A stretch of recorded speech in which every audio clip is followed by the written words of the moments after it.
Good morning, everybody. Welcome back to day 13. I was recently asked, how come Retirement Guru keeps talking about career success? The answer is simple. I believe that for us to have a successful retirement, we need to have four elements. First element is a good income or passive income. The second element is what I call good health. Third one, I talk about having purpose. And the fourth one, I talk about having experiences. So in order to retire well, I believe all of us need to retire on our own terms.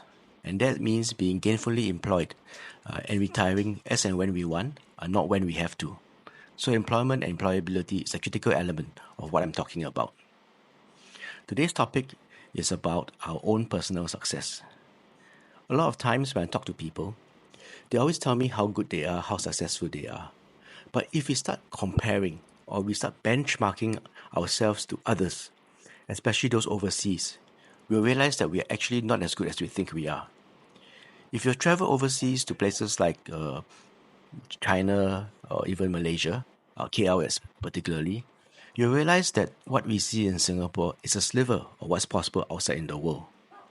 So I always want to encourage all of us not to rest on our laurels and to start having the habit of benchmarking ourselves. It's only when you benchmark yourselves, especially those who are better than us, then we will know how far short we fall. And when we know how far short we fall, that is when we can then start making the effort to improve ourselves and then maybe being even better than the rest. I have spoken at many forums, and I always tell people that Singaporeans are not as hungry for success as our neighbours. And the reality is simple. Whenever you talk to Singaporeans, the first thing they talk about is work-life balance. And instead of talking about how they can help the company succeed, their first question is, are there off days? How many, what are the hours? How much do I get paid? You compare this to someone who is hungrier from the regional countries. They never ask you such questions. To them is, how much more can I work so that I can earn more? And how much more can I do so that I can get promoted?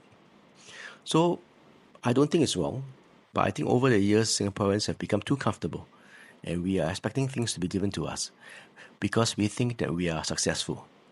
But if you start traveling the world and looking around, we will realize that we are not as successful as we think we are. Success is never permanent.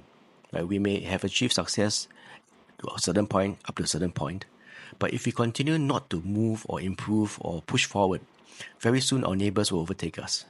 And that's a hard truth that I think many politicians and even the government is trying to tell Singaporeans. I hope it doesn't fall on deaf ears. I hope Singaporeans realize that success is not permanent and that the only way we can continue to be successful is if we continue to improve ourselves and push ourselves forward. Let's stop resting on our laurels.